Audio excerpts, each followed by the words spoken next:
Hello friends, good evening to everyone. Welcome to our channel Commerce Solution. So friends, today we are going to start our lecture number 49 that is business environment जो कि हमने yesterday हमने क्या start किया था theory of international trade.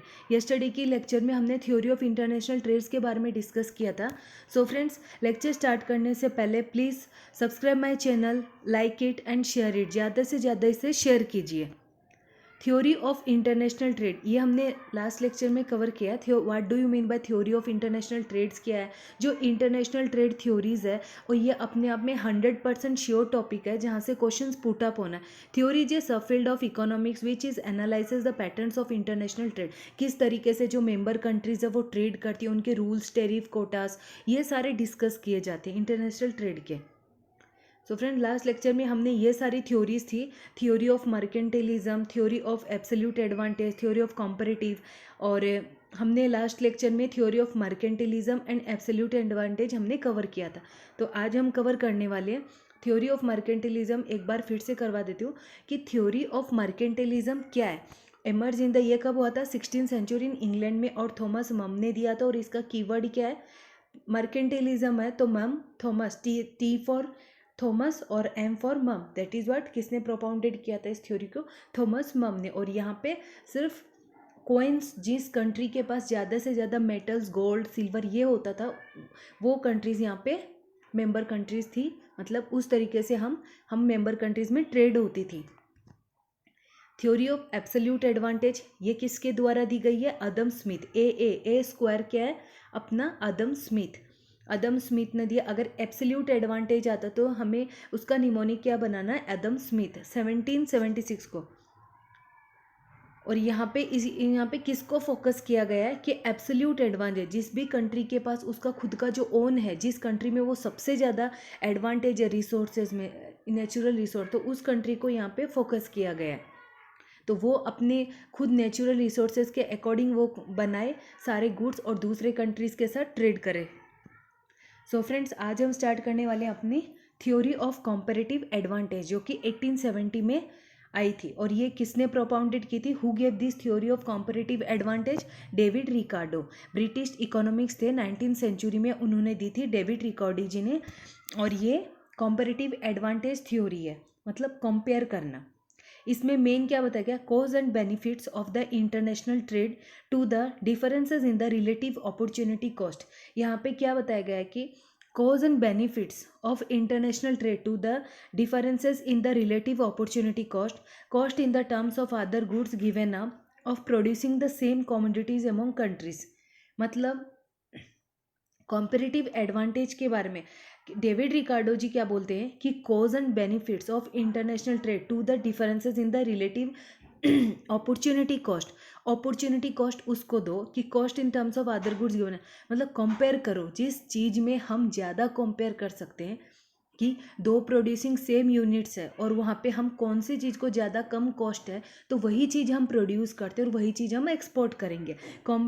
Of producing the same commodities among countries, वही चीज़ हम हमारे कंट्री में प्रोड्यूस करके, और जिसमें हम ज़्यादा एडवांटेज है कि दो चीज़ें हैं, मतलब दो प्रोडक्ट्स है, और दो प्रोडक्ट्स में से जिसका कॉस्ट कम है और जिसमें हम ज़्यादा रिच इन नेचुरल रिसोर्सेज हैं, उन्हीं चीज़ों को हम प्रोड्यूस करें and we have to trade with other countries.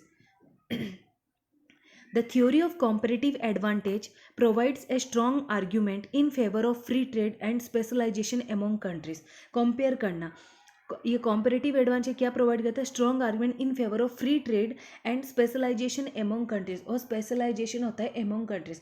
तो फ्रेंड्स, ये कॉम्परेटिव एडवांटेज थ्योरी किसने दी थी? डेविड रिकार्डो जी ने। और ब्रिटिश इकोनॉमिक्स तो 19th सेंचुरी में और 1817 में ये दी गई थी। और यहाँ पे मेन क्या बताया गया है कि अपॉर्चुनिटी कॉस्ट, जिस कॉस्ट में हमें ज़्यादा फायदा, that is the main thing. Opportunity cost is what? Keyword of this comparative advantage theory. और इसका डेविड रिकार्डो, सी के बाद क्या आता है? डी, तो निमोनिक है इसका। सी कॉम्पेरेटिव है, कॉम्पेरेटिव हमें ए बी सी डी, सी के बाद आता है दो डी से क्या होता है? David Ricardo. So you can make this mnemonic of this comparative theory of advantage. So next क्या है हमारी factor endowment theory, hackers Olin theory. Next है हमारी फैक्टर एंडाउनमेंट थ्योरी, और ये किसने दी थी, हैकर्स ओलिन ने थ्योरी ने। इनके अनुसार क्या, हैकर्स ओलिन 1919 में थी और एंड ब्रेटलिन ओलिन 1993, ये दो भाई थे।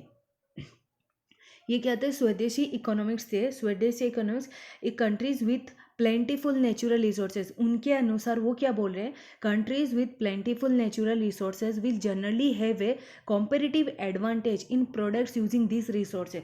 उन कंट्रीज में जिनके पास बहुत सारा नेचुरल रिसोर्सेज है, will generally have a comparative, उनके लिए कॉम्परेटिव एडवांटेज है इन प्रोडक्ट्स यूजिंग दीज रिसोर्सेज, उन प्रोडक्ट्स के लिए जिनके वो अपने रिसोर्सेज को यूज़ करें। जिन कंट्रीज़ के पास बहुत सारा नेचुरल रिसोर्स है, उनके खुद का उनका, तो उनको यूटिलाइज करना। Comparative advantage comes from difference in natural factor endowments. कहाँ से आता है, natural factor, national factor endowment से, सॉरी नेशनल था ये, नेशनल फैक्टर एंडाउनमेंट से कंपेयर करना। In the factor endowment means the assets और resources of the country. Factor endowment का मतलब क्या होता है, जो एसेट्स और रिसोर्सेज होते हैं, जो एसेट्स और रिसोर्सेज वो हमारे कंट्री में कौन से सबसे ज़्यादा अवेलेबल है, और हमारी कंट्री में कौन सी, हमारे जो अकॉर्डिंग टू द नेचुरल के अनुसार हमारी कंट्री किस चीज़ को ज़्यादा प्रोड्यूस कर रही है, वही कंट्री से मतलब वही कंट्री से हम उसमें रिच इन नेचुरल रिसोर्सेज होते हैं, और वही चीज़ें हम प्रोड्यूस करें ताकि हम उसमें एडवांटेज पा सके। अकॉर्डिंग हैकर्स ओलिन ये बोलते हैं, टू भाई थे इकोनॉमिक्स से, कहाँ के, ब्रेटलिन ओलिन। ये स्वदेशी इकोनॉमिक्स थे और दोनों थे, एक 1919 को ही थे और 1993 को। सो फैक्टर एंडाउनमेंट थ्योरी का जो निमोनिक है वो है comparative advantage in natural resources producing those resources. यहाँ पे रिसोर्सेज और कॉम्पेरेटिव एडवांटेज ये दो है नेशनल फैक्टर एंडाउनमेंट्स, ये सारे क्या है यहाँ के निमोनिक है। सो ये वाली थ्योरी है, इतनी वो नहीं है बट फिर भी हम स्टडी करते हैं। लियोनटिफ पैराडॉक्स की जो थ्योरी दी गई 1953 में, Wassily Leontief he publish the result of the most famous empirical investigation in economics, an attempt to test the consistency of the HO model. जो HO मॉडल है with the USA trade patterns, तो Leontief objective क्या था, to prove the HO model was correct and to show the US exports were capital intensive. उन्होंने क्या proof किया था कि HO मॉडल क्या थे, करेक्ट थे, और वो ये बताना चाह रहे थे कि जो US के एक्सपोर्ट्स है वो क्या था, कैपिटल इंटेंसिव थे, ज़्यादा ही कैपिटल लग रहा था वहाँ पे। Leontief developed a 1947 input output table for the USA to determine the capital labor ratios used in production of US exports and imports। US में उन्होंने क्या डिटरमाइन किया कि कैपिटल रेशियो है use in production of US export और import कितना किया जा रहा है।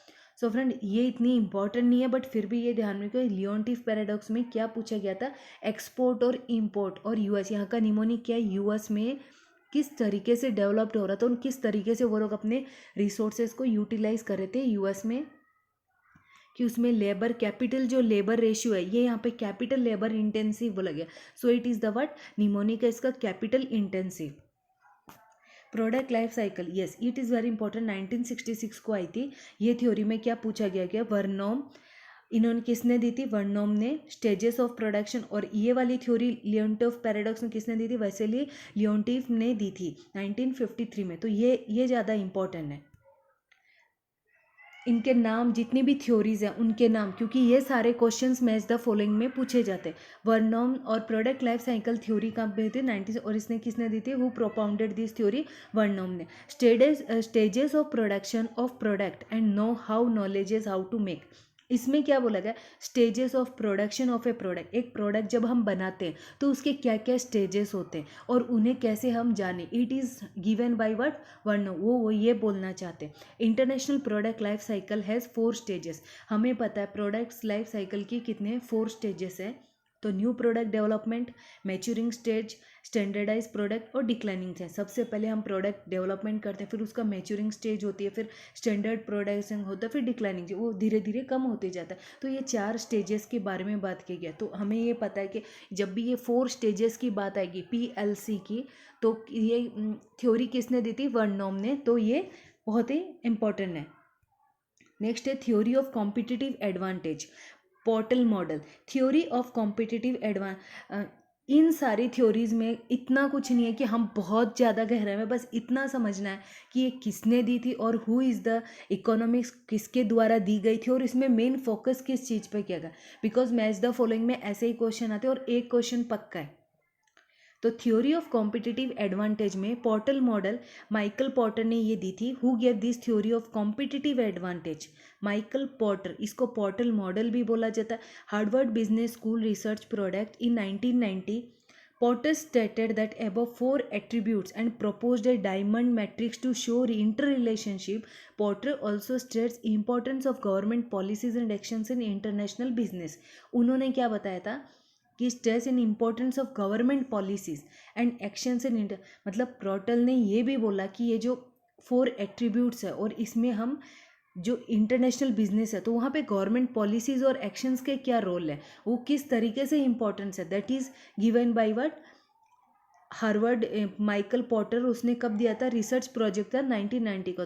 तो ये भी इतना कुछ नहीं है। और यहाँ पे demand conditions, government related support industry, factor conditions, that is what, ये सारे इंपॉर्टेंट। यहाँ पे 4 एट्रीब्यूट्स दिए गए थे। तो इसका निमोनिक भी ये हो सकता है कि 4 एट्रीब्यूट्स थ्योरी किसके द्वारा की थी? Michael Potter model. इसे पॉटर मॉडल भी बोला जाता है। Global strategy, it is not so important global वाला। ये सारी थ्योरी थी ना, जो थ्योरीज थी वही इंपॉर्टेंट थी। अपॉर्चुनिटी कॉस्ट थ्योरी, ये इंपॉर्टेंट है। अपॉर्चुनिटी कॉस्ट थ्योरी में क्या पूछा गया? Gottfried Haberler he introduce the production substitution curve now refer to production. मतलब हर्बल ने, ये किसने दी थी? अपॉर्चुनिटी कॉस्ट थ्योरी ने हर्बल। मतलब ये सारे इंपॉर्टेंट नहीं है, बट जो फर्स्ट 4 थ्योरीज है वो बहुत ही इंपॉर्टेंट है। और यहाँ पे इक्विलिब्रियम एक्सचेंज बोला, but please go through the PPT and it is very important ये सारे, क्योंकि कहाँ से भी क्वेश्चन पूछा जा सकता है। न्यू ट्रेड थ्योरी भी है, way to predict international trade patterns, किस तरीके से हम इंटरनेशनल ट्रेड के पैटर्न्स चेंज करते हैं। The new trade theory emphasise on the 2 types of economics of scale discussed here, internal economic scale और एक्सटर्नल। ये न्यू ट्रेड थ्योरी है ना, वो 2 टाइप के स्केल डिस्कस कर रहे हैं कि इंटरनल और एक्सटर्नल, एंड ये 2 ही टाइप के न्यू ट्रेड थ्योरी में। एंड सो फ्रेंड्स, आज के लिए बस इतना ही। आई थिंक हमारी थ्योरी सारी कंप्लीट हो चुकी है। जो थ्योरी का मेन पॉइंट है, ये जो टॉपिक है थ्योरीज इंटरनेशनल ट्रेड में से, और ये 100% श्योर टॉपिक है जहाँ से क्वेश्चंस पुटअप होना ही होना है। और हर शिफ्ट में नहीं, कॉमर्स में जो पेपर 2 है फर्स्ट यूनिट, वहाँ से ये क्वेश्चन आता ही आता है। तो so friends, please go through this theories, bar bar in theories को रिवाइज करिए, क्योंकि यहाँ से क्वेश्चन आता ही आता है। और ज़्यादा से ज़्यादा प्लीज़ फ्रेंड्स इसे मेरे चैनल को सब्सक्राइब करें और लाइक करें और शेयर करें, और वही टॉपिक्स पे ध्यान दीजिए क्योंकि जहाँ से क्वेश्चन पुट अप होते। So friends, for today only this much. Thank you, and if you join my Telegram channel then please link is given in the description box. So friends, thank you, bye bye.